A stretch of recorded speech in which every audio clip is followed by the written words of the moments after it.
water. Is this a pantsless stream or pants on or pants off stream? I have pants on. I'm wearing pants today. It's We're live. Hi, 57 degrees. I don't want shit. We're live. Yeah, we're live. Hi, everyone. Yeah, my name is Bruce, and with me today is lovely Janet from another planet. You look kind of sparkly there in your cave outfit. And we have Snake Plissken down in the bottom row there. Hello there, Josh. How you doing today? I'm doing great. Fantastic. Yeah, I'm so sorry for pants. We are fresh out of the movie viewing The Descent from 2005, directed by Neil Marshall with Shauna McDonald and Rose. I thought I heard myself for a second. You did. I had to turn it down. Got Natalie Mendoza and Shauna McDonald along with Alex Reed in that movie. And we just saw it for the umpteenth time for me. Josh, you've seen this before, right? Oh, Yeah. many a time. Janet. Ooh. Butter.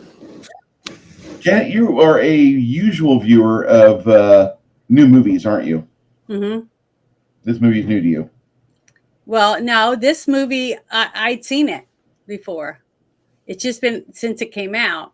But there was a lot I didn't remember seeing. And I didn't think I'd seen it because I thought this was the other one that he talked about earlier, but it was called The Cave. And I didn't see that one. Okay. So I got them mixed up, what they were. But the thing is that the creatures in this movie look to me like the new movie that just came out, Nosferatu, that they took a lot of sculptures or something from this movie and put it in their movie. Because I went and saw Nosferatu. That was an awesome movie. Oh, I loved it. It was so good. It was so scary. This one was pretty scary, and it was really good. I mean, I was really impressed at how good it was. After I started looking it up, about the sets, because the whole thing was done on sets. I know they couldn't do it in the cave because, at least most of it, because there's no way they would be able to get all the people in there to film it with that many, people starring in the movie. They really wanted to. That's all I'm gonna say. Well, it looks like they did, even though they didn't. Yeah, they wanted to put this movie in a cave so bad, and Neil's kind of a dick on things, and he's like, you mentioned that a couple times. He's like, this would have been insurance alone. Yeah, it just would have caused problems with logistics. That's the main thing, but. This is a movie about a kind of like a twofold movie because you got a movie that starts off about a bunch of girls that are chick power or girl power types and they're rock girls. They go out and do extreme sports. Remember extreme stuff, guys? Extreme Funyuns, extreme fucking snowboarding bullshit on ESPN2 and MTV. And remember all that? Remember the Triple X movie? It took over half of the 90s, that extreme. Yeah, extreme. Like whoever the was that came up with that advertising should be like hung by his toenails. God, you're being gentle. For fuck's sake. Extreme. So they made this movie, and it was a neat film, but the way it starts off, you're like, oh, they're river rafting, and then a couple sidelong glances. The husband's paying a little bit too much attention to Juno, played by Natalie Mendoza, and Sarah, played by Shauna McDonald, notices this, but she's more interested in seeing her daughter again. She loves her daughter. Daughter's a little cutie, by the way, and I believe that one's played by the niece or the daughter of Neil Marshall. So, introducing 7-year-old child. The movie gets to a nice start, and then there's a car wreck, and husband and daughter die. And fuck, if the movie just doesn't go downhill for poor Sarah after that. Well, not really, because it was kind of bright. She had all her friends, a couple of them closer. And the one who died later in the movie with the short brown hair, she was the closer to her than Juno was, basically. Yeah, Uh, and Beth they, was kind of like the mama hen of the group. yeah. Mhm. She like And, had everybody rallied together. but The one that She was I don't the want to say ego. that she was egotistical, even though she was egotistical, because we find that out later. But she was the go getter. Like, let's go yeah, do she the was the one that extreme was stuff. always trying to top everyone else. As all of us have that in our lives. We all have a friend that always wants to do better or achieve higher than we did. You know. So the thing is that I thought it was a kind of bright that her friends wanted to take her out and let her have a time to, just relax and have fun, do something within nature. A lot of people think that, nature is the way to heal. You know what I mean? People go camping or fishing, you know, uh, go on a vacation and go zip lining, things like that. I mean, I did zip lining on my vacation, but no one's thinking about it being trapped or any of that stuff. You're just thinking about the relaxation of it and the bonding between all the friends. And it'd been over a little over a year, so they felt it was time for her to go out and do something again, as a group. So I thought that was a nice thing. If my friends came to get me to take me out on the weekend out, ladies the weekend or whatever, I would want to go, especially if I'd had so many bad tragedies happen to me. And just want to, because, when they're all talking about stuff before they end up getting up and going, going, on the trip, they, they were all trying to be very careful about, until the one comment the one girl made on accident and said, I can't wait to, go out and meet somebody so I can have babies or whatever. And that, that kind of hurt her a little bit because she already had a daughter that died. And a lot of people who lose their children don't have another child because they don't want to have that loss, that could happen again. It's just not, to them, it's not worth it. So that was emotional. But to me, I didn't think bad about any of it. I thought that, I assumed right at the beginning when the husband acted the way he did, he kind of acted weird with Juno when they were getting out of the boat and stuff at the beginning. So I had a suspicion that if I'd seen that and I was with them, I would have said, something's fishy going on there. Yeah. So, but the wife didn't see it. Remember, she was busy doing stuff with the daughter and everything, so she didn't see. She was ignoring it, I think. Well, she might have, Definitely but that's a ignoring lot it of times we because they don't were we almost going don't to we don't see it. get into the conversation in the car. Remember? Well, no, she said you seem Yes. distant. You just don't seem like you're enjoying yourself. But that doesn't mean she knew. Just believe me, there's tons of wives that are totally clueless because they just think that their husband's having a With, bad day with the or setup, something. So, with the you setup in know, the beginning, there was all of tension between tension. them. There was a Their marriage wasn't the suspicion. happy-go-lucky that Yeah. you know. Hmm. So this was the subtle way of her saying, you want to say something, because this would have been a typical argument at the hotel Yeah, or back home. but you got to remember, she's a mom. She has a mom, and she had her daughter in the backseat. She's not going to bring up, "Hey, are you fucking what's her name?" in front of her kid. She's not going to do it. So she was just saying, basically, she was trying to be supportive to him because she still loved him. It was her husband, and she probably didn't even know that they were having an affair. And that happens every day. I hate to say it. Tons. Talk to lots of women that don't know that their husband is having an affair, or men that don't know their wives are having an affair. So we're always the last to know. That's the way it is, right? That's what people always say. You hope for the best, and like the best being that like you're totally clueless about your spouse's infidelity the whole time. Like you Because thought you were happily you married, you thought you love had them. somebody You that gave love you them, and you want to things. see the best of them. You want to give them the benefit of the doubt. Exactly. But that's reality. To me, that was very realistic. And then the fact that she ran out of her room down the hallway to her best friend crying, and all the other ones were emotionally devastated because she knew that her daughter and her husband were gone forever. and that she lived, because of what had happened to him. But it was gruesome, and you didn't get to even see the daughter die, which was great. I'm glad we didn't. All I'm you so saw was happy we did not. you saw the husband's hand just jiggling in the car. Yeah. No, it was horrible. It was hard. The angle that the fucking copper rods were piercing the windshield, you knew it hit the husband, and there was another copper rod just off center from where it would have pierced the guy on the middle side of the road, because it didn't look like they were in England the way that was traveling. Maybe they had flipped the fucking lens, but he was driving on the left side of the road, and his vehicle steering wheel was on the right. So this was kind of funky, if you ask me, just the way. No, that was legitimate because remember, her friends were all from Europe. They were in Europe, okay? Oh, they were in Europe? Okay. Yeah, she left and went to America, okay? And that's where her other friend was at, the one that died.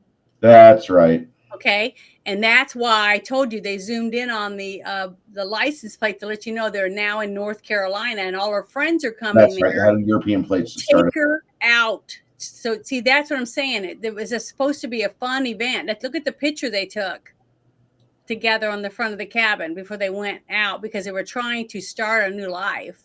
Yeah, go back to that one photo. But they were trying to start a new beginning. They're best friends, and they're going to start a whole new life now, basically reborn. Basically, it's what they were thinking or trying to do, even though there was undercurrent there, because a couple of them knew that Juno was sleeping with her husband, that type of thing. And you always have that. You're going to always have that. I know guys do it. There'll be two, if you have a group of 6 guys and at least 2 of your friends know that you're sleeping with the other friend's wife. You know what I'm saying? So I hate to say you're right, but fuck, you're right. I know I'm right, because I have lots of guy friends and I have lots of girlfriends that have been through the same stuff. And, but the sad thing is, I just tell them that don't do anything in front of me, because I haven't seen anything yet. I have suspicions, but don't do anything in front of me, because I won't be able to keep my mouth shut. That's what I tell my friends. I'm one of those friends. So, well. But it made sense to me. I didn't think if it was being suspicious or anything, because some people were saying that they thought that, and the reason a lot of people thought that it was a setup. Sorry, I got a dry throat. I don't know what's going on, but is because when she tells her friend that Juno killed her, well, she did kill her, but the circumstances didn't come out, because Juno didn't do it on purpose. She didn't realize that it was her. She had just battled 2 of those creatures, and it's dark in there. Now, it was lighter for us because, that's the only way they could film it. But in that battle, the heat of the battle, when she turned around and had that axe, that's just, and it's sad to say. And what are you going to do? Go tell everybody, I just killed her. I just killed her. You know what I mean? So I'm just saying, I can understand that why she would think that. But we don't even know if she ever saw Juno again, really, because a lot of that could have been just in her imagination, or one of them's imagination, because of the chaos that was going on in there. Someone could even say there wasn't even any creatures, that she freaked out and killed all of her friends. Well, there's a theory that it would have been solidified if she would have had a vision in the hospital of one of the little crawlers. Then the entire thing would have been like fabricated in her mind, and she would have never possibly healed whatsoever. Mm-hmm. But it is an interesting film for the fact that, like, it is a neat character study into like the women energy and the woman's mindset, because there's a lot of that in this film. I mean, you have all female characters, all female cast basically, mm-hmm. and there's, for it being all female led, there's a lot of them that really do a hell of a job doing more than just being nurturers. Juno in particular, she's kind of the main antagonist driving force of this movie. And she's really not trying to be a bad girl. She's just greedy. She's trying to survive. No. Before she got in the cave, she was fucking greedy. Well, yeah, about the whole thing, because she was trying to show that she was the best of the best, basically. Mm-hmm. And we all have friends like that. They always want to be at the top. Okay. So that part. But I'm talking about when the shit hit the fan. She was just in really good shape because she's always outdoors doing lots of outdoorsy things, just like the other girl, the young the lesbian, I guess you could call her, that one, the lesbian type one. She was very athletic too, because she was going up and down the ropes and everything, like, you know. And the other one, the one that made the walkway for them with the ropes. Yep. She was in shape. You know how hard that is to hang by one arm? Yes. It's not. Yeah, It's it's freaking not as height weight appropriate. It was different, Janet. Just to do it that way, that she was in good shape. But Yeah. they were all in pretty good form because all of them were very athletic. It's just that all of them didn't do caving. Some of them just did. This was their first expedition into the underground, and the script reflected that very well. For girls that were quote unquote extreme, they'd never done this before, and it was above their pay grade. It really was.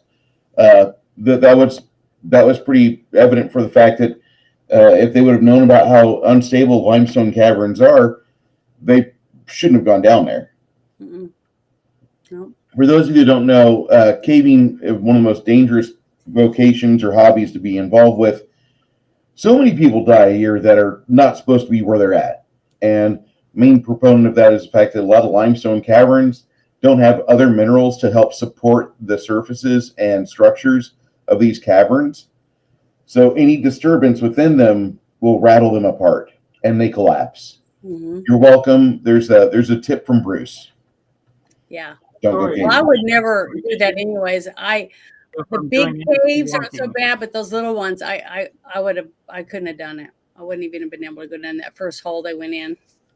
Josh, can you hear me? I'm sorry, Josh.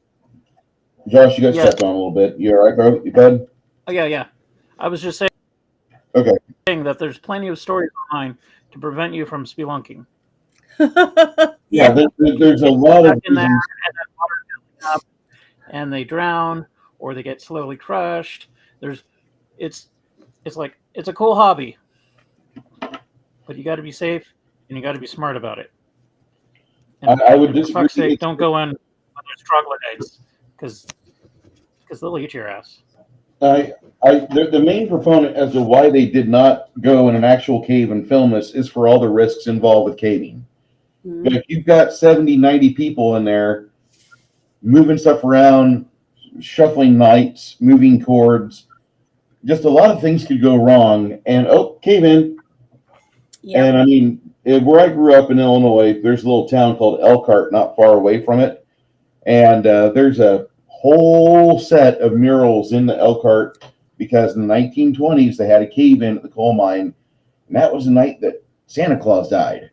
And if you ever get involved with coal mining around central Illinois, which I believe they shut it down finally, they, like every sister, every brother, every person that's ever been a worrywart comes out of the woodwork and tells you all the dangers of caving, being underground. You're gonna die. You're gonna have real issues. You're gonna get collapsed on. It's gonna just fail. You're gonna run out of oxygen. You're gonna asphyxiate. You're gonna get crushed to death. You're gonna get collapsed into an underground pool and drown. It just every fucking person comes out. It's like the Truman Show in Central Illinois. You're like, I'm gonna be a coal miner, and they're like, you don't ever want to travel out of town, Truman. Fuck me. So I'm just relaying what it's like, and so I stayed away from caving. And baby girl, even without little Nosferatu fuckers running around this movie with their dongs hanging loose, this movie was scary enough as is with them just being underground. The claustrophobia that somebody could have an episode from, pretty accurate. And it was I had claustrophobia just from watching it. I mean, I felt confined in my chair. You know what I mean? I felt trapped almost, and I kept catching myself holding my breath and different things like that. It was very intense. I mean, this movie, you know what it reminded me of? The movie High Intensity. Have you seen that? That was one I asked you to put on the list a while back. No, it's not on the list. It's a British movie too, but it reminded me of that. The intense. It's like the pressure never goes off. You know what I mean? It's like it's constant. It's building, building, building, and then something bad would happen, and you'd have a few seconds of release, and then it was building, build. You know, it was like that. And then the music didn't help with the intensity either. And that's like the only part of this movie I can't stand is the musical score, because it's like somebody decided, I really like the thing, I'm just going to file off the serial numbers. Mm-hmm. And so half the score you think is Ennio Morricone. It's not. It's some other guy from David Julian. Mm-hmm. Julian. Yeah. And Julian or Julian. I'm not pronounced his name correctly yet, but he's a music composer of this film. He took a lot of cues out of the thing. Basically, he files the serial numbers off. That's my Yeah. complaint about this movie is the score. My second complaint is I don't like the characters that much. I was rooting for Juno and the Creeps. Really? Yeah, because I felt sorry for Shauna, but like I really make your heroes likable. And that's the script's fault. The script had some real issues with it. There's one part of the movie in the trivia portion of IMDb. Mm-hmm. They're talking about this movie. Yeah. And the girls do their script line the way they're supposed to. But this is from IMDb. The scene where Sarah finds Beth barely clinging to life originally featured some, quote, truly shit, end quote, dialogue. And the actors let that be known. Neil Marshall agreed, and the three went to a nearby pub the night before filming and rewrote the dialogue on a napkin. The film producer chewed Marshall out for it, but he also agreed the scene was vastly improved now. That's not the only part of the script that sucks. The part of the script where like the girls are generally unlikable, because when I hear somebody saying, we're extreme, I want to see you die. I want to see a safety video where your demise happens. We're extreme, car crash. We're extreme, tire swing into a fucking lava flow. I don't give a shit. Don't tell me you're extreme. I endured the 90s. Extreme motherfuckers die. I just like you are my fire. You are my fucking Pornhub, because I watch trucking fail and insurance fucking videos on YouTube when I've got nothing else going on. You can find me watching dash cam footage of people that can't drive, that shouldn't be driving, and it's basically 80% of you. Because you get distracted, or you want to see what's on Instagram. Watch a forklift video. Say again? Want to see extreme? Go watch a forklift video. video. God, Russian forklift fails. There you go. Russian forklift fails. Have fun. This one thing, though, I read, it says that Neil Marshall shot many of the crawlers at 18 frames per second. Yep. A 45-degree shutter to give them a staccato movement. Mm-hmm. So they kind of like move like that. Yeah. And yeah, you're right. To me, though, I loved everything about the movie. I liked the bickering between the girls. Okay, and the reason I did is because I have 4 sisters.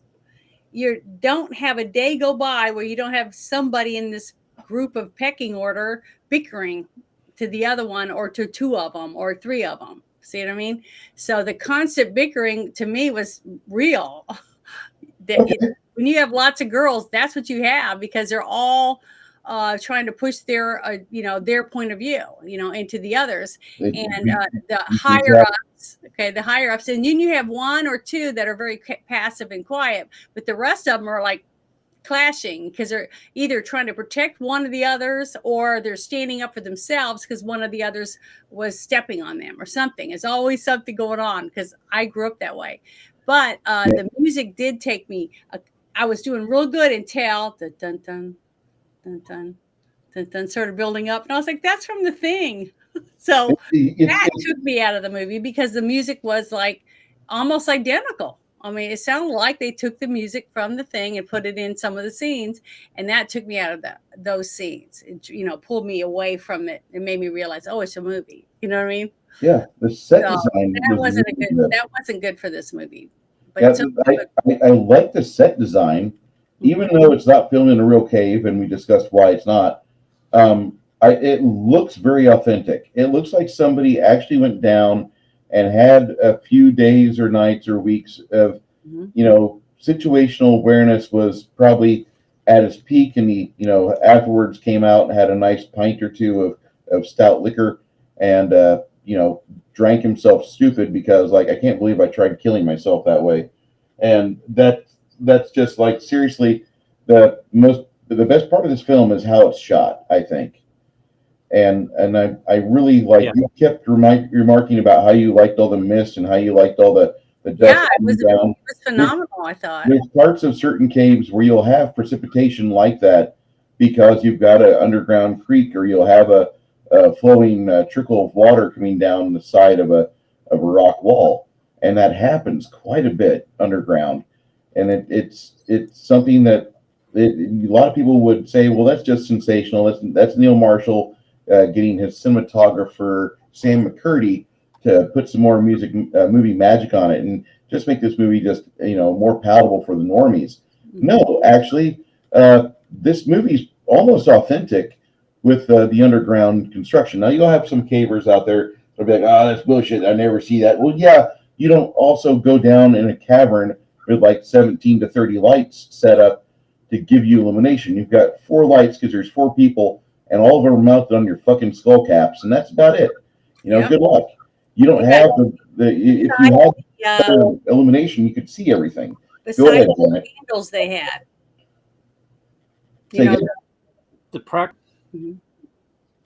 Yeah. Sets were freaking awesome. Yeah. Dozens of sets made to look like the interior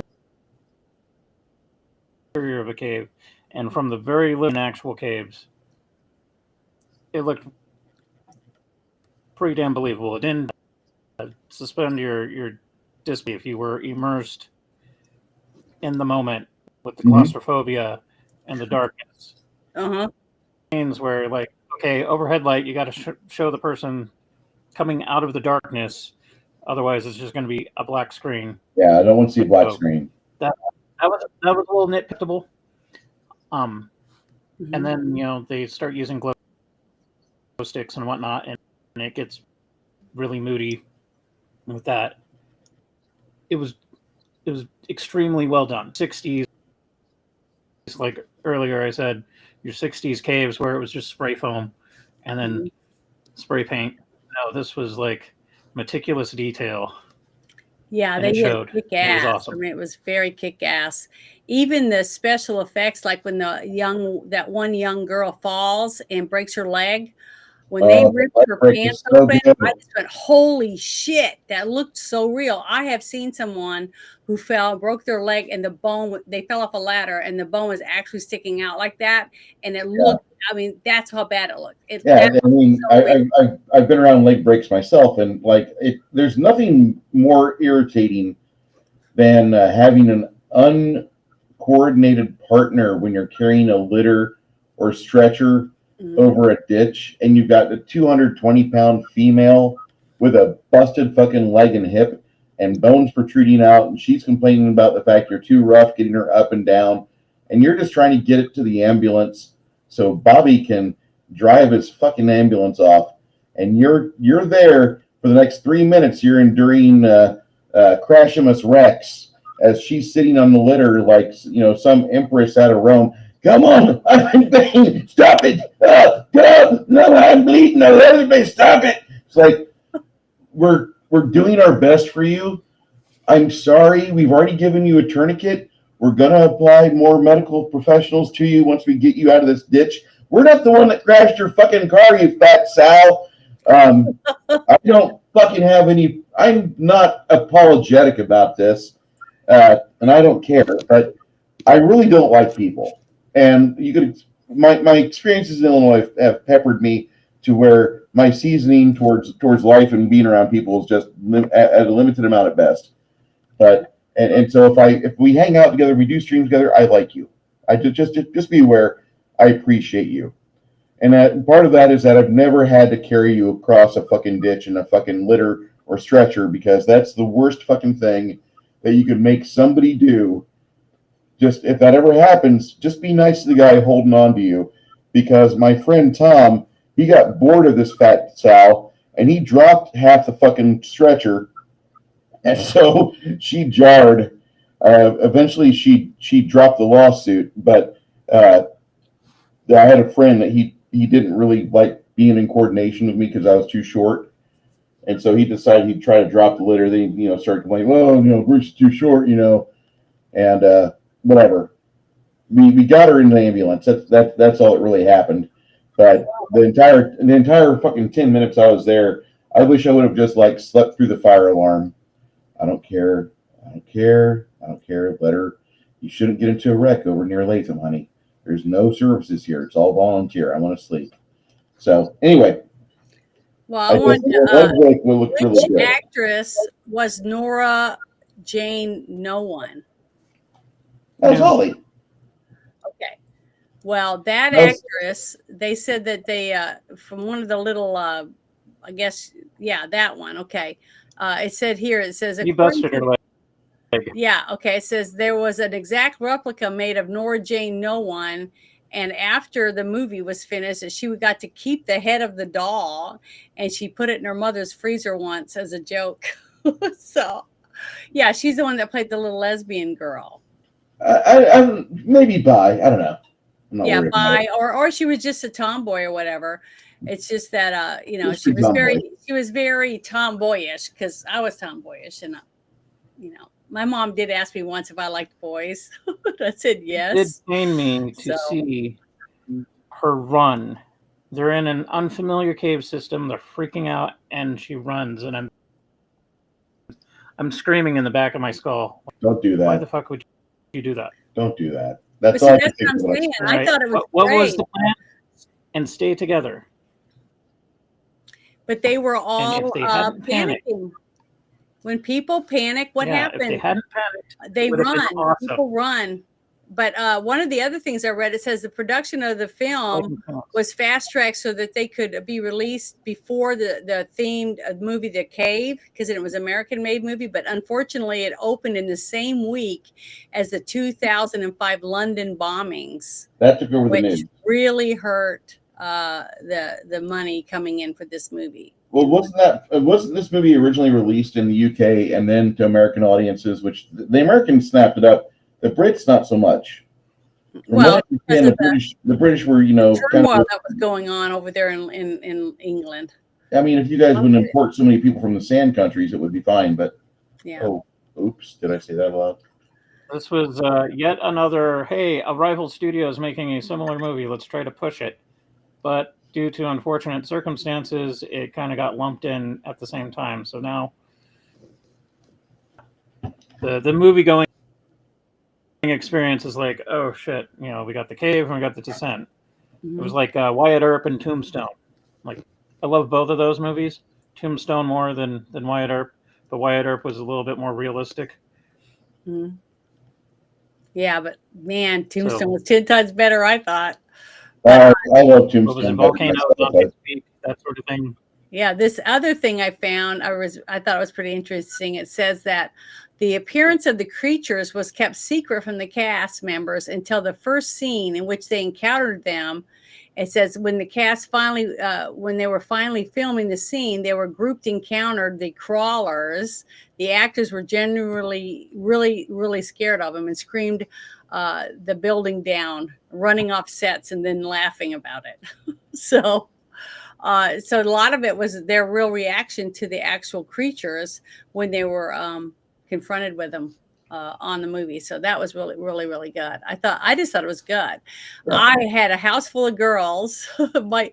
It's so funny because when my dad fell and hurt his leg, it was Dana, Kathy, and I all went when he got put in the hospital because of it. And we took turns staying at the hospital with my dad. And then, we'd go back and forth. And Dana would come down on the weekend on her day off. And so it was funny because the doctor would come in and ask questions, and all of us are answering them for my dad. He's just sitting there, and he goes, "You're so quiet," and he just shrugged his shoulders. And we said, "Well, it's kind of hard to get a word in edgewise when you have 5 daughters." So, to me, it was very realistic with all the screaming and the the over dramatic stuff that was going on in the the one that you can't get to calm down no matter what you do. That kind of stuff was, to me, was very realistic. Anyone that has girls, daughters or sisters, lots of sisters, would say the same thing. So I'm just saying, it was, to me, it was, they did a really good job with the cast, and it wasn't so unbelievable when you had, like, Juno, the very athletic one that was a mountain climber and things like that. Just all of a sudden the switch flipped, and she's just frack, just kicking ass, killing these monsters, and it was believable the way they fought and some of the scenes that they had. Now, the one scene that I had the most problem with was the one where that one lead fell into that big puddle of gooey slime. This part? Yeah, that one where she stayed underwater for a while, right? Or stayed under there a while, and then she came up. And as soon as she came up, the creature came up behind her, and they fought. But the fact that the creature jumped on her back and didn't try to bite her back, because she's an animal, that I had a hard time with. Now, if the monster's on top of you and you got your hands and you're trying to push it off so it can't bite you, that's a little more believable. But she had her back to her. The first thing you'd think of, if it was a mountain lion or anything else, what would it do? It'd bite you on the back, on the shoulder, on the back of the neck, on the head, and it didn't do that. So I had a little bit of a problem with that. They're human adjacent, because this kind of segues into what I was going to say. It's been 100 years since they were breeding down there and stuff. So yeah, no, it's been longer. Well, longer than that, at least 100 years. But the telltale scenes. So, like, you get a little snapshot of the history that people have been down there before. So when they're crawling across the cavern ceiling, you see the old timey angle piton, and that was at least 100 years old, let's say, because it was like, I think in the early 20th century that the professional American mountain climbers would use pitons. They were used in Europe well before we started getting.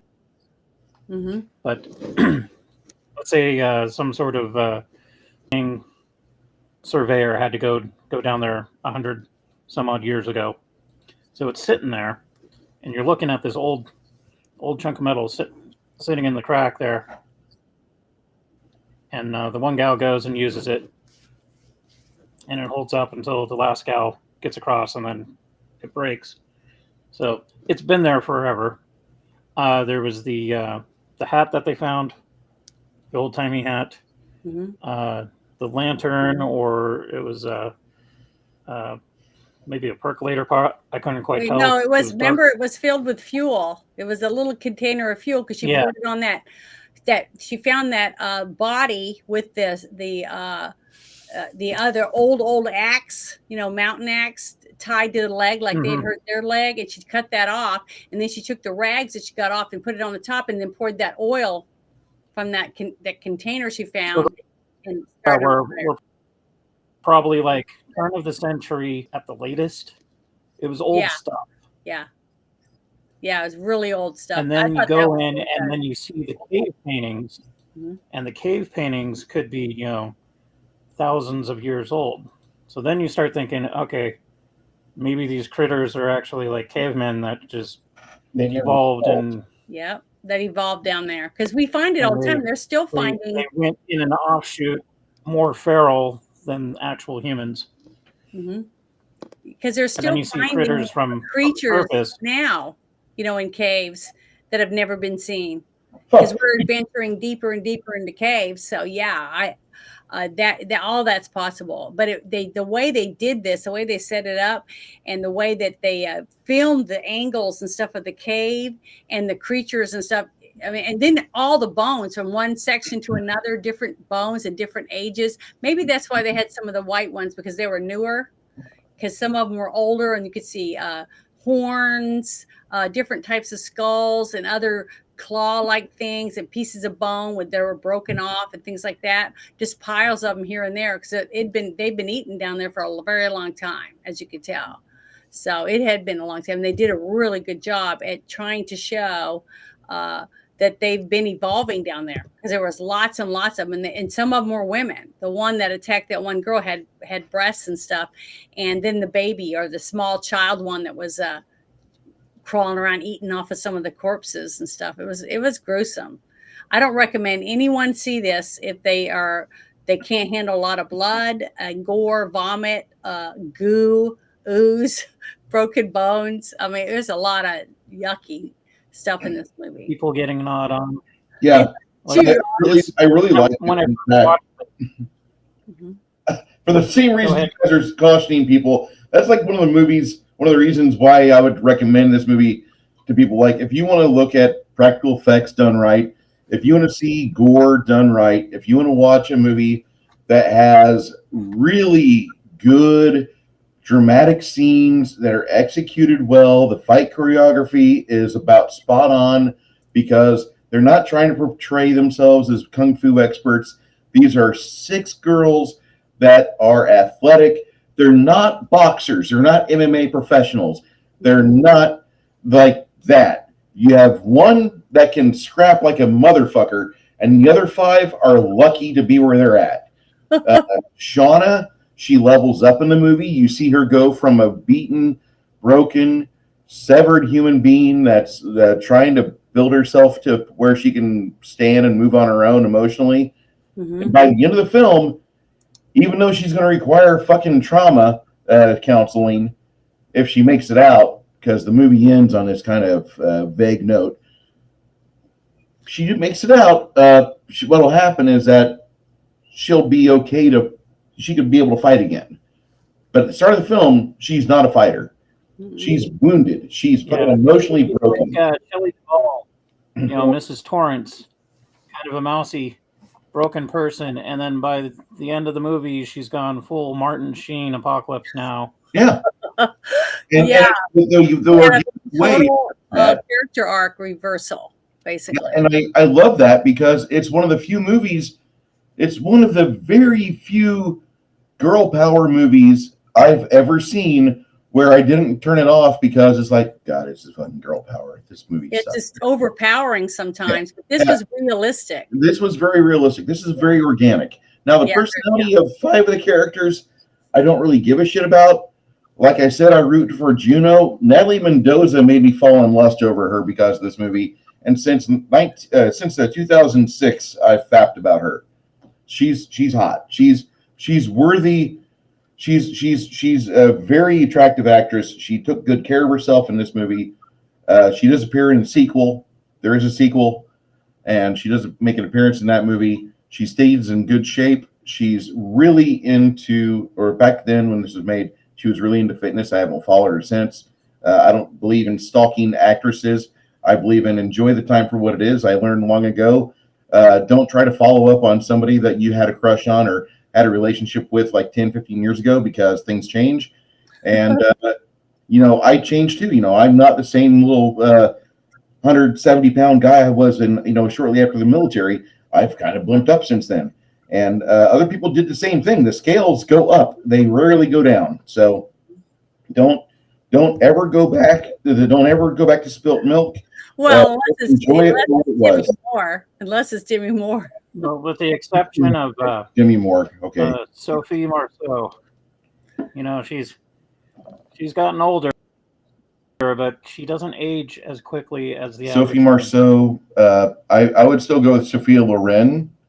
She's like in her 80s, and she doesn't look 80s. She looks like 60s, and an attractive 60s. Like, I'd throw the game out to her 60s. Like, yay.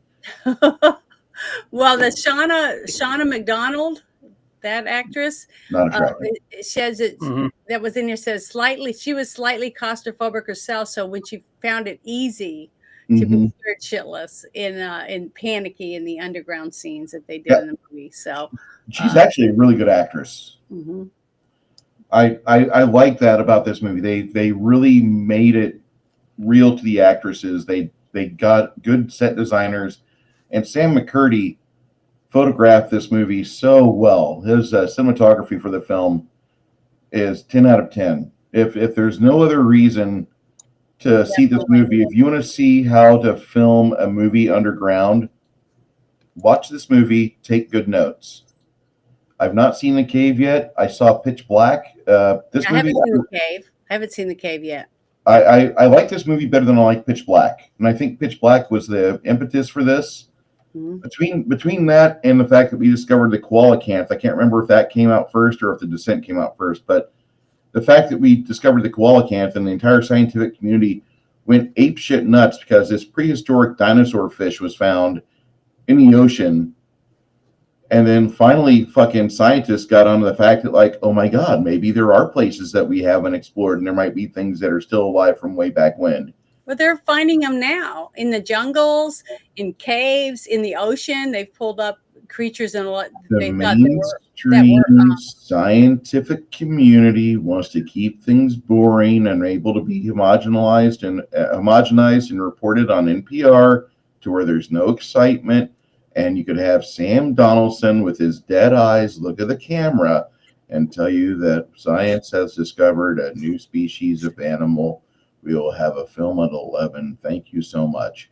But instead, if you show me a picture of coelacanth, this gnashing, piercing teeth, I get excited about that. I get like, oh my God, look at that motherfucker. That looks awesome. Can I put it in my aquarium? Would it get along well with my piranha? Could it get along with my betas? And I would just, I'd be a dick like that. You ask questions like that because that's what you would do if you had such a thing. I mean, you're talking to a guy that took a fucking magnet to a pinball arcade. Come on. Well, remember how people talk about when they watched Jaws for the first time, that it made them petrified to go swimming again in the ocean? This movie, you didn't realize that was there before? When I saw this movie, it made me know I would never go. I would never do this. I mean, I've gone to like the Cave of Winds and a few others. It's huge and massive. It's all lit up and there's tour guides and stuff. It's totally not where you have to have all the gear and all that stuff. I couldn't do it. I can tell you right now, when they were crawling, when they first started crawling, the young girl that got her leg broken, when she first went in that hole, even though I already read about it and knew that it was not real, that it was not a real cave, that it was all sets, I still was holding my breath almost the whole time, having to force myself to breathe because it was petrifying to me. Yeah, the way this movie's shot is very authentic. They made this movie look so organically set in the underground. Mm-hmm. I didn't know it was set in a set until I started getting ready for today. Yeah, me too. For me reading, I was like, fuck.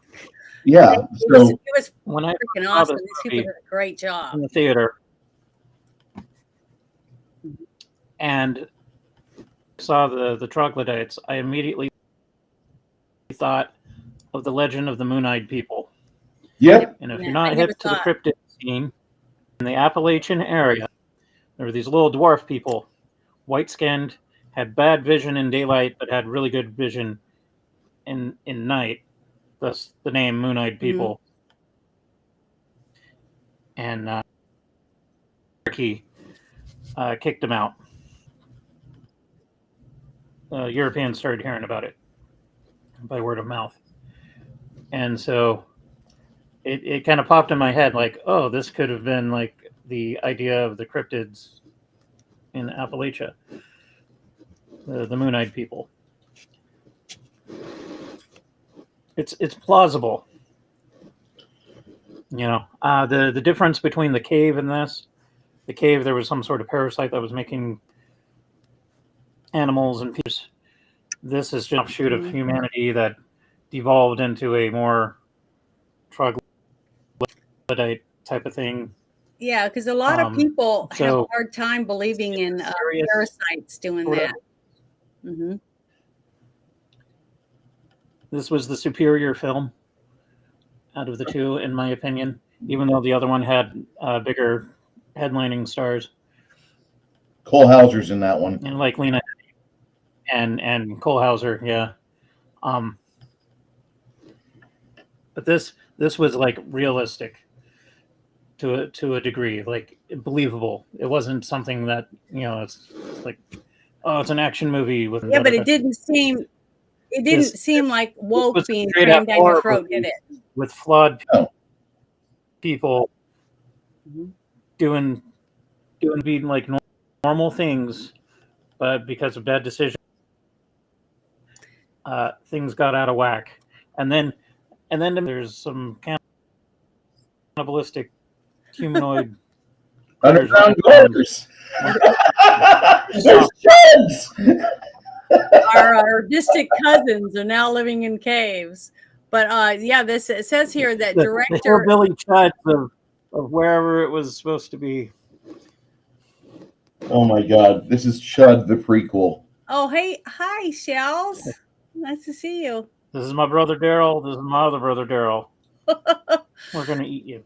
But one of the things that I thought was interesting, I found it says that that Neil Marshall wanted to pass on this project because he had just done the movie Dog Soldiers in 2002, but he later reconsidered since both movies were nothing alike, and he decided to cast an all-female group in contrast to the normal male-dominated horror genre. He consulted with his female friends to avoid cliches and define their personalities and choose actresses with a wider range of accents to give the film a more cosmopolitan feel. I thought he did a really good job. And whoever he had as his casting director did an excellent job at critiquing on who was going to play which character. You know what I mean? Because the girl that fell and broke her leg, I mean, for her part, she was phenomenal. I believed that's who she was. Yeah. And I believe Juno was who Juno was. And the one girl that to me was the most irritating was the one that was the least needed, was the one that ended up dying hanging from the ceiling. Mm-hmm. Her character was very weak, didn't really have much substance. But you can't have 6 leads and not have one have way lower on the totem pole, basically. You know what I mean? So I just thought they did a really good job for casting. With one of those, stats, I mean, everything. It was really, really well done. Except the only thing that I would nitpick a little bit about would be the musical score, because it did pull me away from the movie when I automatically, it'd be just like playing Jaws, dun, dun, dun, dun, dun, dun, you know what I mean? It would totally take you out of the scene because it doesn't fit. Brings you in another movie in your mind instead of. This was one of those girl power movies that was girl power movement. You didn't get any. Well, 10 years before Disney stopped, destroyed it. This was like an organic girls doing their thing and then stepping up to the challenge despite the odds. It wasn't. Yeah. It wasn't pre-manufactured. Check off the boxes type of thing. This was, it didn't feel like it was like a woke movie being crammed down your throat. It was an actual entertaining movie with wonderful acting and good sets, and was very believable characters and very believable story. So I really, really enjoyed it. I was really impressed with it. I'm watching this for the umpteenth time. Yeah. And then like finally my brain realizing it's been since I originally first saw it. It's held up for my dad saw this movie first. Soundtrack. One of the things I found too, it says one of the crevices built for the film was so narrow and slippery that the female cast dubbed it the vagina. I just had to read that to you. I was reading it. I would rather call it the G spot because it's very small.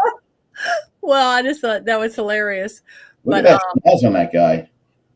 Yeah, I mean, he was scary. And then that scene where they're underwater. Oh, and this had orc babies in it too. Oh my God, I forgot. What? Babies. Yeah, it's an orc face. Yeah. The orc babies, you know, the little feral baby troglodytes that were trying to eat them, and then they get axed. Like this. Yep. This movie has it all. Yeah, this movie is good for a lot of reasons. It's poor for some others, but this movie succeeds for me. Yeah, I was pleasantly surprised on how, because I'd seen it before, but this time I watched it trying to see what I did see when I first watched it. You know what I mean? To critique it. And I was pleasantly surprised that I liked way more than I disliked. You know what I mean? I really looked for bad shit, but I couldn't find a lot of it because this was a very well made movie. Very well done. I was very impressed. Yeah, there's only like 2 or 3 things that, you know, like for a moment, You go, Yeah. and then Mm-hmm. you can bitch about it after the movie when you remember it. That was kind of hokey, but like 99.9% of the time, it was cool. Yeah, there are some hooky It spots. was good, beautiful. It said too that said at 56 minutes, the night vision shot of Bones is actually a miniature. Yeah, I believe that. Yeah, but they did a great job. I wouldn't have thought that. I thought there were some, cheap plastic bones because they were solid white, and you don't have bone bleaching when there's no sun. You know what I mean? If you took science and stuff. So that was interesting. Or you bleach the bones, or you put acid on them, things like that. But in the wild, if you found them, they all be musty and moldy and darker, not whiter. And so that was one of the things I didn't like. There was little technical things like that I didn't, that pulled me out of it, but very small, subtle things like that my mother couldn't have watched this movie. I could see why she didn't want to watch it because it's very gory, but very well done though. Believable gore, like when she's jamming her fingers in that guy's skull. Oh, the sounds, the goo. I mean, the way she was sitting on him, everything was very realistic to me. They did a really good job. Yeah, Lots of squishy noises. Oh, here we go. Listen to this. The Crawlers have this auditory shout out to the Predator series.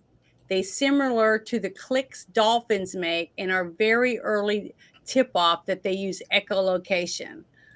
Yeah, because I thought that was really good. But now, now that they said that with the dolphin sounds, that it does. What is that? That's an outtake. Mm-hmm. Behind the scenes photo. This was not in the movie. No, not in the movie. It's funny. So they're basically were running around naked. The actors and the actresses that played the creatures were really naked, just painted up. Yeah. Because that one scene where she's underwater when Juno hits the water and she sees that guy's penis and she just grabs a hold of it and tries to rip it off of him to get away. I mean, to me, that seems believable because you're doing anything to live. You're fighting for your life. Mm-hmm. So yeah, boy, they were gruesome. These guys were just gruesome. They did so good with the movie, with the practical effects in this film. Like I said, study this movie if you want to learn about makeup effects and how to shoot a fucking movie underground. It says the Crawlers were designed by Paul Hett, a makeup and prosthetic creator. Production designer Simon Bowles said that the crawler design had started out as a wide-eyed and more creature-like, but the design shifted towards a more human appearance because crawlers originally had pure white skin, but the look was adjusted to seem grubbier, and the skin was originally fluorescent in appearance, but the effect was too bright and reflective in the darkened set. So the adjustments were made to make them blend in with the shadows. The director barred the film's cast from seeing the actors in full crawler makeup until their first appearance on screen. That's pretty good. But I'm copying this. I'm going to share it because that's pretty good, interesting information, I think. Yeah, I was rather very, very pleased with this. Go ahead. Those monsters where they're showing the eye movement and all that was really unsettling. And it just adds to the terror. You were in a dark, enclosed cave and then like shining your flashlight in that direction where if you were trying to hide from those things, all an echolocation to try and find you. Like, really, yeah, that reminds me of that one scene that I thought was the one, besides this music that sounded like it was from The Thing, the other thing that really made me go, what that's ridiculous. The fact that the monster crawled up there on that rock where the girl was laying there. Now, the fact that he put his hand on her head and she didn't move, that wasn't so irritating. But the fact that he was sitting right next to a torch, it had a huge flame and he didn't react to the heat from it. it's a cold cave. How could he not know there's heat about to burn him?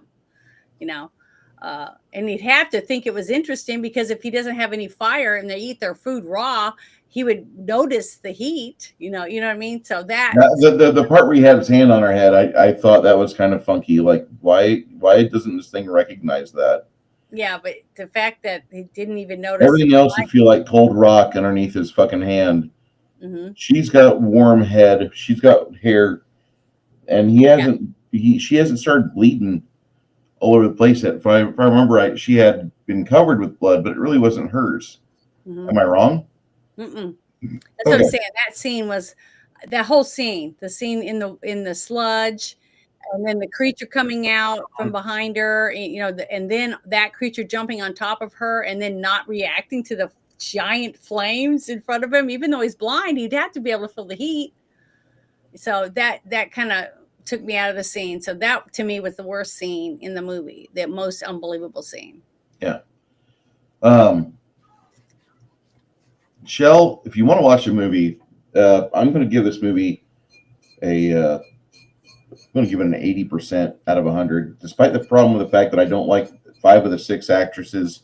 I think they're great actresses in their roles, but they're absolute just chew toys for the bad guys. 4 out of 6 are chew toys. Poor Holly really didn't have a chance. She was trying hard. God bless her. But I really like Shauna McDonald and Natalie Mendoza in this movie. I think they fucking elevated the film better than what it was. I just wish I liked Shauna McDonald's character better, and I don't. I know you're broken. I'm sorry your husband cheated on you, but God damn it! Like I wanted something a little bit more. Not that I don't empathize for her. I feel sorry for her, but I feel sorry for her the same way I feel sorry for a horse with a busted leg. You shoot it, And I'm a dick, so I gravitated. I really like Natalie Mendoza's character better. She's pretty. I can see why the husband would fuck her. I can understand why he fucked Natalie Mendoza's character. I get it. And I mean, whenever there's plenty of scenes where it showcases her butt, it's like, wow, that's pretty nice. And that's pretty much all I was thinking. I've thought that for the past 20 years, and I'm not going to back down from it. I get it. I thought it was a really well done movie. It sucks that the main character is not likable. She turns into a actual character, like this healing process. Actually, the caving actually worked for her healing process, I think. But I give this movie an 80% out of 100 because the way it's shot, the gore effects, the choreography, nothing about this movie looks bad. And like what Janet said, where you're holding your breath and you're fucking feeling it close in around you. Yeah. The first 6 times I watched this movie, that cave-in sequence made me feel that same way. Mm-hmm. I actually thought, like, because watching it on bigger and bigger and bigger TV sets, thank God I'm not watching it on a 24-inch like I was back in 2009, 2010. This movie really sings in a larger screen. A larger screen, this movie, it's so much better.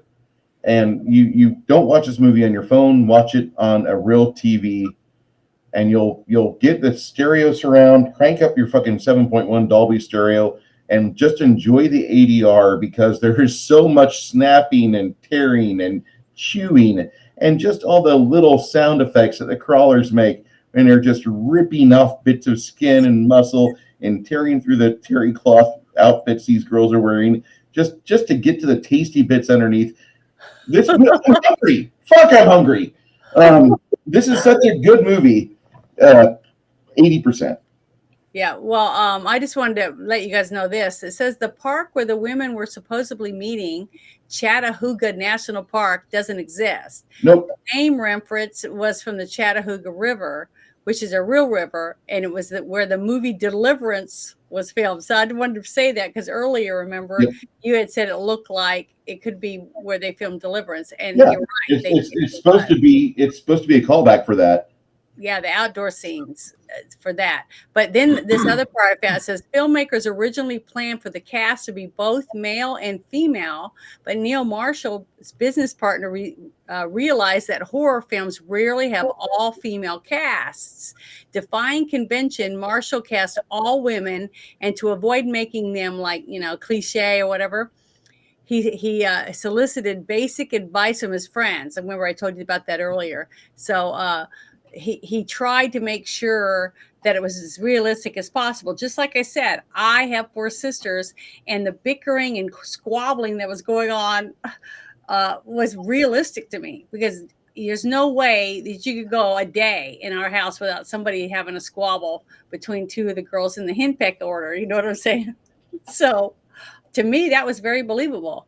All of it was very believable. The fact that I picked up on the fact that he was spending a little weird time with the one girl at the edge of the river in front of his wife and the other friend and the daughter was very believable to me, that it looked like they were having an affair. So just little subtleties like that to me were very realistic, which added to the undertones of what they went through when they were in the caverns, especially at the very end, towards the very end, when they started having the hallucinations and stuff, because she would wake up and then she was thinking she was getting away, and then she wake up and she's still in the cave, that type of thing. So I just thought it was really, really well done. I was really impressed, but I love horror. Horror is one of my very favorite, and sci-fi horror makes it even better when it has, weird creatures or something from outer space, or, something, the unknown that could possibly happen. I just loved it. I thought it was great. So I'm going to rate it a 90 out of 100. Wow, that's high praise from you. Because it was very, very small little things. That's it. The editing was great. The only thing that I found wrong was that one part in the music, because before that music came up from the thing. The rest of the time, I never left the part. You know what I mean? I was involved. I was holding my breath. I was gritting my teeth. I was doing all the things you're supposed to, until that sound effect came on. I was like, that's from the thing. So automatically I'm thinking about the thing, not this movie. So little things like that. And then the fact that he didn't feel the heat, and he's right next to it, a giant flame, and he doesn't even react to it.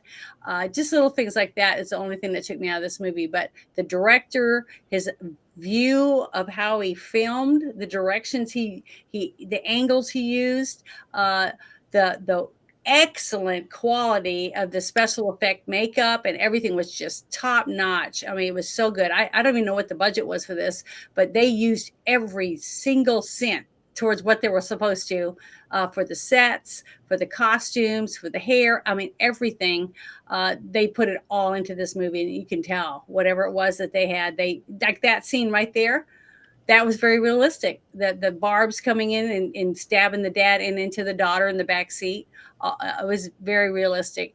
And yeah, I would have bawled my eyes out if they showed the kid. So I was so glad they didn't even have to do that. They just went up. The aerial shot where the camera went up and all you saw was the guy's hand. The husband's hands were twitching.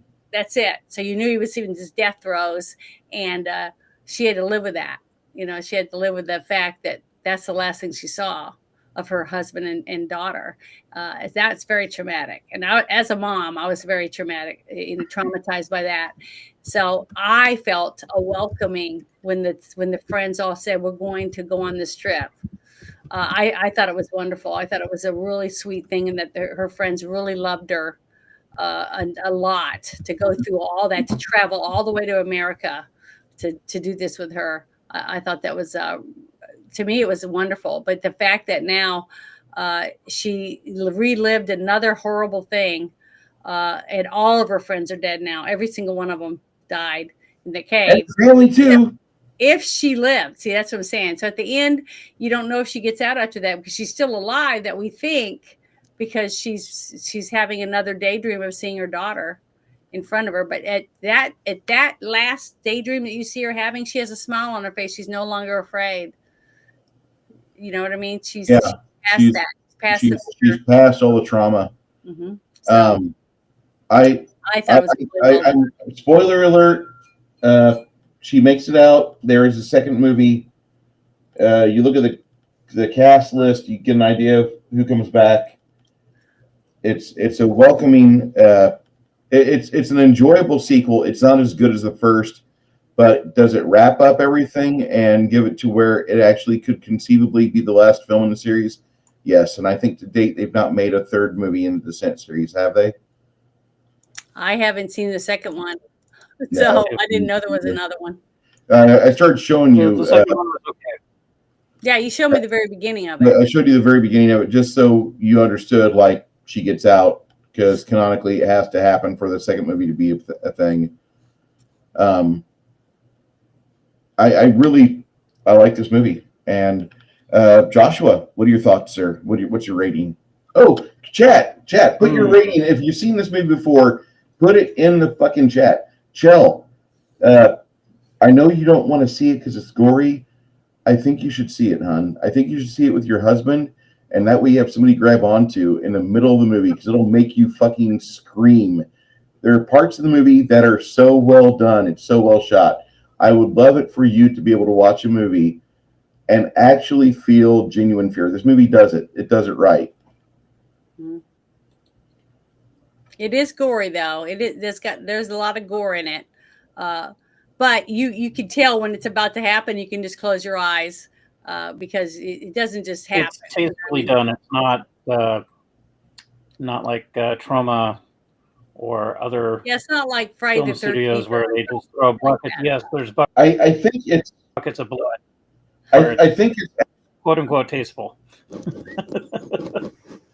Okay. I would not say exactly it's tasteful. I'll disagree with you on that part because a lot of it is audio based, and so like a lot of audio, the tearing, the ripping, the breaking of bones, all of that is delivered to you in 7.1 Dolby surround and a luscious format. If you guys are audiophiles out there and you've not seen this movie, crank it up. Make it to where it's at 78 decibels in your home or apartment and fucking enjoy it because the clicking sounds, the screeching of the animals. Oh, it just made me, it was like scratching on a chalkboard because it sounded kind of like a blend between like, what did I say? Badgers, a squealing of a badger and hyenas. It was like a mixture of that. But the clicking sounded a lot like a bat. But when I told you that it was dolphin sounds, yeah, you could definitely tell. But it just creeps you out when you hear that the hair on the back of my neck stood up because it was really scary. I really thought it was really good. I'm glad I didn't watch it on a big screen. I probably would have had nightmares like I did when I get to saw a few other movies I've had nightmares from, just because I saw it on a big screen. And like Nosferatu, it was a really creepy movie. But I know I went and saw it by myself because I didn't have anybody to see it with me. But it was good. It was very well done. But one thing I wanted to say too, it says Simon Bowles designed the maze of the caves for this movie, and reviews credited Bowles. Beautifully designed cave sets, sets a world of subterranean darkness. The film had 21 cave sets, all built by Rod Bass and his company. It says using a unique system of polyurethane sprayed rock that was developed for his production. But it didn't look like polyurethane, did it? It didn't look fake. It looked authentic. I have been in many, many caves. Now, I never did the crawling. Like I said, I won't go through those little crevices and stuff, but it looked real. I mean, it rock sounds. I mean, just the mist, the dripping water. I mean, it was very, very believable to me. This movie, real fear. Like we've always about human history, something in the dark, chittering and skittering around in the darkness, and you're like, what the fuck? This movie kind of invoked deep down fear that we have subconsciously of the unknown. It's really well done. When I say the gore was tasteful, this isn't your Italian movie where they're using like sets and just Yeah. Not like, shocking. yeah, the audio sounds really nasty and goofy and wet, but it's done in a way where it fits the scene. Realistically, if you are fighting literally tooth and nail against a superior creature, all you have is your bare hands. Like, it's going to be messy. It's going to be gory. Not designed that way. We're designed to make weapons and blow shit up. Like going hand to hand with, it's usually a death sentence for people.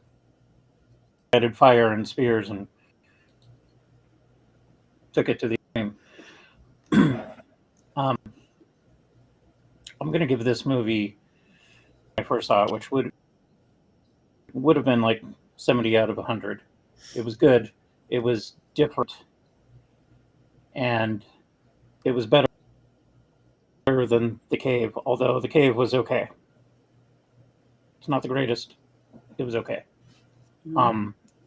After seeing it like a dozen times, and more effort is put into looking at the visuals, the special effects, the audio, the way it was shot was magnificent.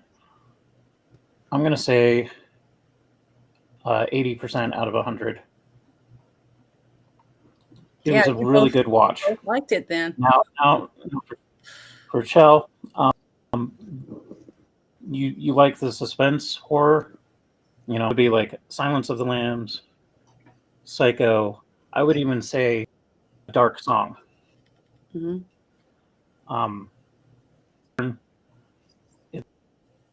It's got occultism, about a mother who's grieving the loss of her child, and the extremes that she goes through her child back or to closure.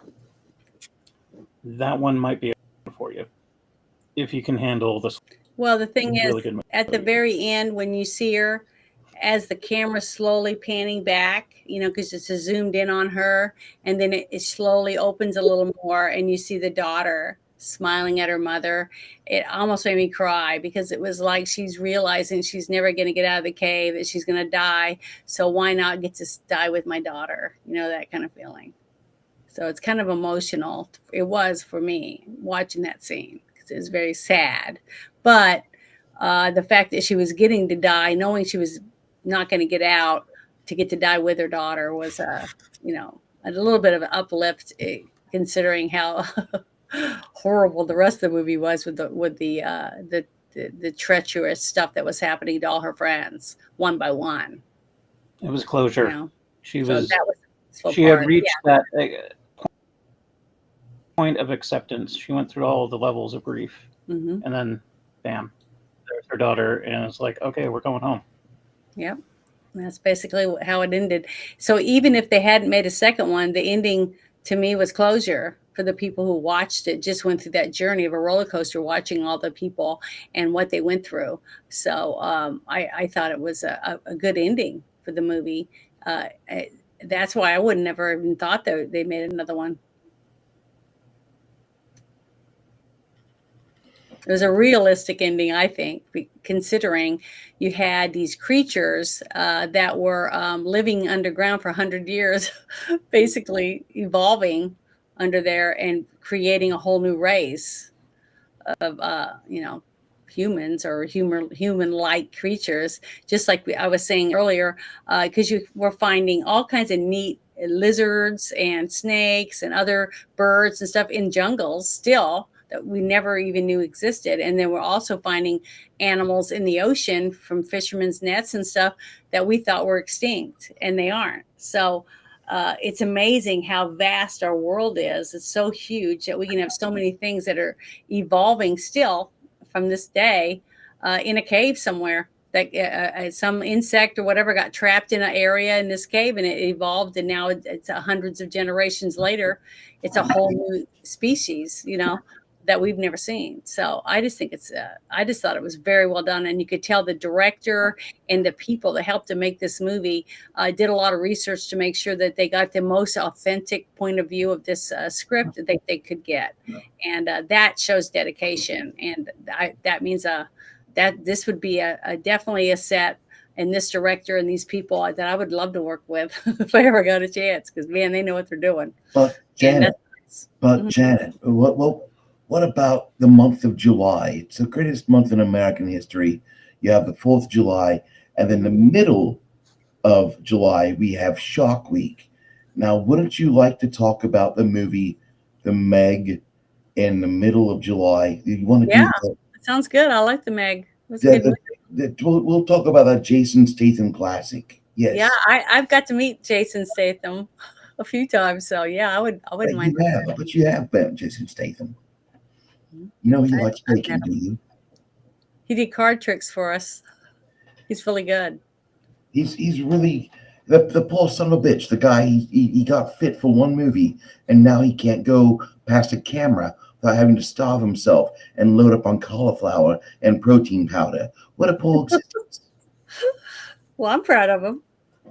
Of course you would be. You're a woman. Taking care of himself. You look at that 8-pack he's got that is chiseled in. You could lose a digit. You could lose a digit sticking your finger into the cracks between his 8-pack there. You could lose it. It goes all the way to where your ring would sit on your finger comfortably, and you're just there making a mess. Look at you smiling, Jason Statham. Yeah, he's not bad. He's made quite a few good movies that I've enjoyed. I want to like Jason Statham more, but every fucking movie he goes into, it's like 3/4 of the fight choreographers think that a fight movie has to have fucking shaky cam and fucking shot at like 10 frames a second. Fuck these guys. Yeah. Okay. Some of them are bad. I like his classic work. Which one? Not to say that like some of it are they're enjoyable to watch, but his classics. And what would you call a Jason Statham classic? I'm curious. And Two Smoking Barrels and Yay! Snatch. Oh, amazing.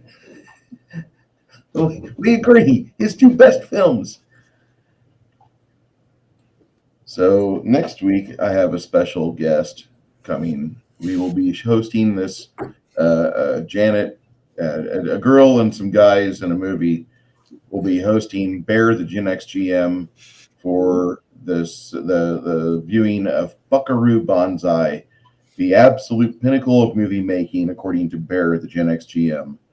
And I'm looking forward to hosting that because I want to see Bear happy and just completely happy watching this movie. He's a fan of that movie like I'm a fan of Big Trouble in Little China. Yeah. And if I had the ability back when I was growing up in 1989 to buy the Commodore 64 game, the Big Trouble in Little China game, I would have bought it. But I couldn't find it. It wasn't sold in America. And I didn't know it was made until like 3 years ago. And I kind of got upset. I've got both card games. I've got the board game. I've got 3 versions on DVD, which 2 of them I think are almost identical, but one just has Spanish and French on it. But no, that's his pinnacle of movie making is Buckaroo Banzai. And so next week, about the same time, we'll be hosting and have a 4th member on the panel. That way I don't got dueling cameras here showing the fact that I need to work out more because I got a fat neck. Well, you don't have to have a balanced. That's why I use round ones. I like square angles. I like angles, Janet. There's Okay. If I ever build a house, it'll look like, something Italian made. I don't remember the geodesic domes being made by a guy named Giuseppe. Well, not everybody can build homes. Josh, do you have anything coming up, sir? Don't get me started. These prefab neighborhoods out here in southern Idaho. You question what constitutes a contract. sometimes.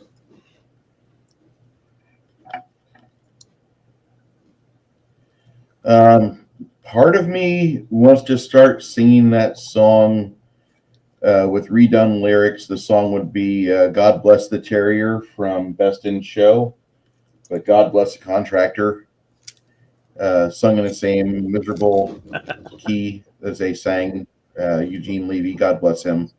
One of my favorite satire movies of all time, by the way, is Best in Show. I don't think there's a better satire out there. The first time I watched it, couldn't stand it because just the treble and the TV was wrong, and I was hearing things that weren't in the movie, like a bunch of whine and distortion. It was just bad TV reception.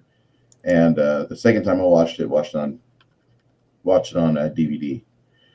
Shell, this is a gaming piece. This character is like the beholder you don't want to find in a dungeon. Because for some odd reason, somebody thought, I'll do a naked beholder chick in boots with bracers on. And I've left part of her unpainted because if I do that on YouTube, I'll likely get banned because the details are going to come out. I blame otaku culture. It's otaku culture that has corrupted the gaming industry. Otaku culture? Otaku. Oh, okay.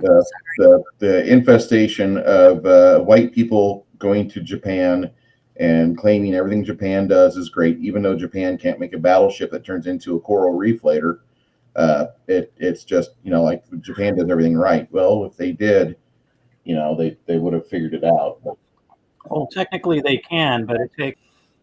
Oh God, I was waiting for one of you to do that, to say that. But well, no, they make great battleships that turn into coral reefs. That just like that's what I said. I hope you added the obvious part. Thank you. Because goddamn, the Yamato was better than the Iowa class. Yeah, which one is a better coral reef? Looks like the Yamato. Until they start making Veritex and like the SDF one. Yeah. They make who's cool be first in line to go on the SDF one, right? You know who the first in line is going to be? Is it going to be Poland? Del Toro. Guillermo del Toro will be the first one to get in that because whenever he was making the Pacific Rim movie, the Pacific Rim film for him was like the greatest honor he could have ever made, film-wise, he said. And he was so happy to be able to be designing a movie that was echoing off all the old Japanese robot shows and robot cartoons because he loved that stuff. I never saw that movie. You never saw Pacific Rim? Mm-mm. Not yet. Well, that goes on the list. The sequel, okay, the sequel for Descent. The sequel for Descent exists. The sequel for Pacific Rim does not. So what does that mean? It's not very good. Oh, okay. What? We don't have to put it on the list. No, we're going to watch part 1. We're not going to watch part 2. Oh, so they did make one. What about Robot? It's no good. God damn it! You mentioned it. What? Which one? I missed it. I'm sorry. You don't worry, Janet. You completely missed it. It's okay. Yeah, I did miss it. Yeah, you missed it. We're good. We're good. To see by Guillermo del Toro was underwhelming. In the Mouth of Madness. Shell said it's underwhelming. So, well. I now come with myself that movie will never be made. The book. For C. The book. Maybe a short film. But not a full length. In the Mouth of Madness, or in the Mountains of Madness. Lovecraft story that he was supposed to be working on that kind of fell apart. It always falls apart. There's going to be a $70 million movie in the Mountains of Madness. They said in 1992, and it did not get made. They said there'd be a $50 million movie for In the Mountains of Madness in 1996, according to Starlog magazine or Analog or Starlog. I can't remember which one. But they said that, and I was excited because here I am running Call of Cthulhu for the past 4 years and loving that RP. And then that fell through. And then I found Cthulhu Mansion, and that was really underwhelming. Even though it had Jason Robards in it, and he chewed the scenery so hard in that movie. I thought he was a lesbian carpet muncher. That's such a good performance by him, just wasted in that movie. You see anything that's based on Cthulhu Mythos, there's only 2 movies that are really in Cthulhu Mythos, maybe 3, but the 2 movies I'm going to talk about is Reanimator. Actually, no. Barbara Crampton movies are the only movies that are made with Cthulhu Mythos, okay? That right there. And if you guys know, And then she you still know. got it. After 40 years, she still got it. Suitable Flesh, she looks so good. I mean, there's something for Janet to aspire to. That woman in her 60s just looks absolutely devourable. Just like, put on your best suit, tuxedo, call your finest Uber Select or Uber X driver, arrive at her front door, escort her by the arm to the curb, take her out, wine her, dine her, dance her the night away, and then pop your blue pill in the bathroom before you get to the bedroom, and pray to God for 4 innings of baseball, because God damn, she still looks so fine. And who was her? What was her name? Barbara Crampton. Okay. Janet, you don't know? I'd have to go look at the picture again because I missed it. Oh. But did you see that? I was reading the chat over on X. I'm He's sorry. a successful producer. But Hand Rocks the Cradle, Sixth Sense says you got her number. And Seven. Oh, that's another movie. Remember, I had it on the other list. Seven, the movie Seven with Brad Pitt. Mm-hmm. I would like to put that on the list. That's a movie I definitely want to see. Janet's not that old yet. She's younger. Barbara Crampton is just. I mean, Janet's a stunner. My dad kicks me. He's like, brunette, yeah. Because it's like I said, I had lots of guys that were dating me, and they came home and met my sister above me or the sister below me, both built like Mae West and blonde, and they were like, "Who's that?" So, oh well. Janet, And her family worked at She is now. But see, you guys like blondes. Janet, damn it, you. Sorry. I don't have your IMDb. I could just start pawning through your photos on here and showcase your No. all your Indian temps would be out there, be like, oh my God, I want to have Janet over. Janet, baby, I changed my LinkedIn and everything. It took all that kind of stuff off. Oh my God, Janet. I don't want anyone to know that, Janet. Janet, you want to hang out sometime? We could have enough death threats as it is. You've heard some of them. You've seen some of the stuff I get. I've seen your mail log. I'm not her administrator secretary guy. She just shows me stuff. We're friends. And we're cool like that. Yeah, and like friends. I see the notes she gets, and I'm like, man, that's just as creepy. It is creepy. That's why I said. It's like you don't find somebody hot and then go for them. Find somebody that's doing the same shit you're doing, and go for them. Don't have somebody in your life that you have nothing in common with except you share a bed together. Yeah, that doesn't last. Because what are you going to do with the rest of the day? It's cool to be friend zoned by masturbate about your friends. Yeah, 23 hours a day. You're going to be doing something different, so you might as well have something in common. God, you guys are hitting me in the fucking kidneys here. I just had some good doggy style sex for like 21 minutes. Come on now. Well, good for you. Minutes, but take some breaks, like get things out. That's in dog minutes, sir. Okay. Kudos to you.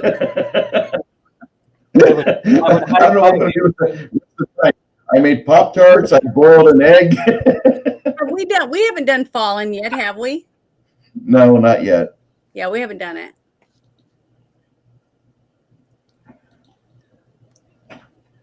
So, Janet, on your radar, what do you have for this week? Well, I'm going to be leaving to go to my parents or my dad's house tomorrow with one of my sisters and go through some more closets and stuff, stay the night and hang out, and then I'll be coming back. But Thursday night, I'm hoping to do the team shit show. So hopefully I've gotten everything fixed now from last week because I didn't get to do it. And I'll probably try to have the same guest on if I can. And then Friday, I have the Friday night shit show. And that's it so far. Oh, but Wednesday night I'll be playing the game again on I Still Alive on Bears game. So How are you liking that? How do you like Bears game? way different, and it's funny because I really like a couple of the guys on there, and I just love that they're just laid back and they don't give a shit. You know, they just want to have a good time, and that's good. Just like our game when we play. I like that. I like to be able to relax and laugh, and we don't always talk about the game, you know, which is, you know, maybe not good for some people, but we're doing it for fun for our game, not to, you know, get a bunch of thousands of clicks on it. So I enjoy it. I look forward to it every week. So you do too, don't you, Six Nations? Oh yeah, but you know, When you if get they to want to pay me $10,000 to change the outcome of the game, Yeah. I might be inclined. Yeah. If you also subscribe, so if we could get 1,000 new subscribers plus the donation, I'll Yeah, that consider. would be great. But that's what he was doing. That's what he was saying stuff like, you know, if you pay a certain amount of super chat, I'll make changes to the fake characters. I'll change the plot, and if you pay $100 super chat, I'll do everything I can to kill off the whole team, stuff like that. So hey, I would have No, died. I think our table's pretty laid back, and I like that. That one like week that about our where table. that one character grabbed me and put me under his arm and ran into the woods. That's the only reason I lived, because I'm a 3 foot tall gnome. And when he fell to the ground because he was getting attacked, I just ran through the bramble because I'm little. And then I ran all the way back to town. You know, I'm a coward, but I lived because I knew I couldn't help them. They were dead. You'll have to live with the of being the lone survivor. Yeah, last week I basically ran too because we were approaching this dead tree, and the grass is like 3 feet tall, and I'm like 3 feet tall. So I was basically just walking through it. And when all of them started getting slaughtered, you know, I just said, well, I can't fight because I'm only 3 feet tall. So, and if I shoot some arrows from here, they're going to see where they came from and they're going to shoot me. So I just took off towards the woods to save myself. So I'm more of a coward in this game than I am in ours. Janet, do you know this person? I think so. I'd have to see their profile. Because, you know, it's different. The view that you're getting is different than what I have. So I have to go to my YouTube and look. Let me go. Is it on my YouTube or yours? Yours. Oh, okay. Let me go. Let me go look real quick. Sorry. And if some of you are out there like, gee, I want to know more what Janet does, well, let me give you her information so you can follow her on X, because Janet on X is amazing. Oh my God. Oh, she All says sorts that of random that's people on Shell. X. That's her other account, I guess. Whose other account? Shell's. Oh, Shell. Okay. Well, Something happened. I guess she kept getting kicked out or something. I don't know. I'll have to ask her. don't know why it kicked her out. That kind of irritates me. No, she's on X, right? Maybe it was the baby. Now she's on YouTube. See, she was on X before. Oh, okay. Out. So now she's on her YouTube. Y'all have to follow Dear her. God. Who the fuck did this? So Who far. the fuck did this? God damn it! This is the best one. You are the one. Whoever did this, you are so good.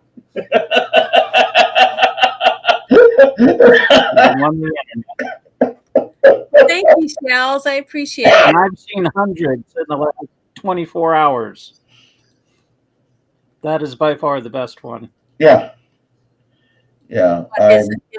His video post that he posted, I'll have to go watch it. The Vance memes. I haven't seen They're evolving. the Vance memes are the best I've seen yet. I've been a big fan of memes since I discovered them, and since I got a smartphone and started collecting them, it's just kind of crazy. I don't have an external hard drive just to collect memes. I should. I've got a fucking external hard drive for Steam games. Anyway, this one here is just fucking amazing. Mm-hmm. So I need to get a new hard drive so I can just fucking start storing funny shit on there. Just empty my phones and put them on there. But this is fucking great. Next week. I like my computer. I love your computer. The only thing I would want to do with your computer is upgrade your graphics card. Mm-hmm. That would be the only thing. If you don't have 32 gigs of RAM in it, I would get 32 gigs of RAM in it, but I think you do. And get yourself. It's supposed to be a gaming computer because I was planning on playing Goat Simulator. I haven't done it yet, but I want to. Goat Simulator 4. You haven't beaten the first one yet. Yeah, because it's a new. It just came out, right? Yeah. I need to play it and get someone else to want to play with me because remember I never beat any of the others because you have to have two people play some of it because there's team things you have to battle each other and stuff, and I have no one to battle. So it'd be fun. I don't know if I have Goat Simulator. I want to say that I downloaded it. I laugh almost through the whole game because it's just funny as hell. I mean, if you've ever got to watch it, it's hilarious. Janet, there's a new one out, right? There's the new one. No. There's a new game that just hit, and I've got to show you this game called the Geese Game. Okay. It's probably stupid, just like Goat Simulator is, where there's like really not a point, but there's a lot to do, but there's no point to it. It's like Seinfeld. But there is a point. I earned all the different goats, the double goat and the queen goat and the king goat and all the different, the giraffe, all the different ones by doing different things. So there is always a meaning. Okay. Or purpose. The game that I would think that once you beat Goat Simulator, you need to get a hold of the Geese Game. And would you have a trailer for it? Yeah, I'm getting ready to pull her up right now.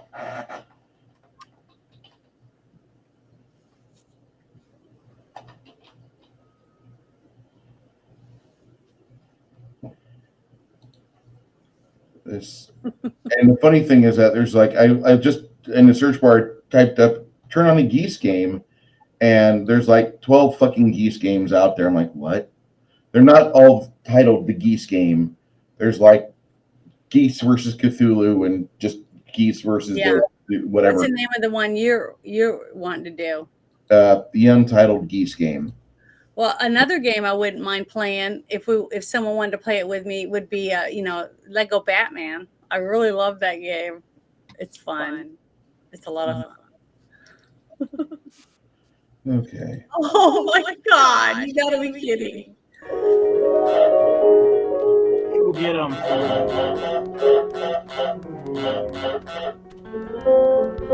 I think this is so good. That's a lot of work they went through to do the graphics and everything for this. Yeah, I love the fucking the animation for the characters. This is. We're probably going to get kicked off. You have to pause it here. But this game, you just go around this neighborhood and terrorize the shit out of people. That's what the goat does. Yeah, but I don't remember does the goat attack people? Yeah, go get Goat Simulator. Play a little bit of the trailer on here. Yeah, I headbutt people and you stick your tongue on them and you can drag them around. Remember, I had to select people to get the devil goat and put them in the altar. But I laughed the whole time because it's so funny. Yeah. But you need to show it. It's funny. But this looks like a fun, silly, stupid game. Yeah, it's a good game for kids. I wouldn't go that far. You're a geese. No, No, it doesn't matter. You're, A kid My can brother was pretend to be an traumatized by a geese.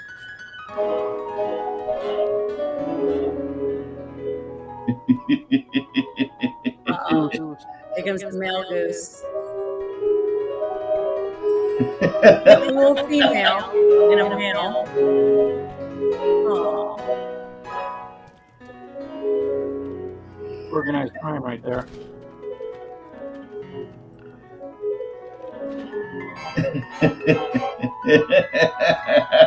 I like how they waddle around. The Untitled Goose Game. That's cute.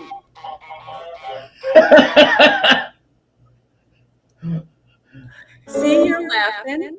Of course I'm laughing. It's a fucking you get to play an asshole. That's like the greatest. I know, that's what the goat simulator is. You're an asshole. You blow up cars and you run over people, and you just get to be mean to people, terrorize the whole city, trash the whole town. Okay. Shell, get in touch with Janet. She'll put you directly in touch with people that have space in their games for newbies. And what you want to do is you want to get a set of dice. There's not like normal 6-sided dice. Like you got to go to a game store and get a set of dice. Like they have a 12-sided, a 20-sided, a 10-sided, 8-sided, a 6-sided, and 4-sided. Like Typically, this. yeah, like what Janet has here. Amazon has them. Hold it up. Hold it up. Well, Yeah, see those? That's what you want. You want those various different dice there. So this is a it's a good hobby. It's a fun hobby. You laugh, you do a lot of stuff, and then you put it up and you wait for next game, and in between you live your life and enjoy yourself. Mhm. Oh, good. She has your number. Yeah. We're friends on X. So that's why I said, hey, Shell, when I saw her on there. Anyway. Thanks, guys. This was good. This was a good movie, too. Very intense.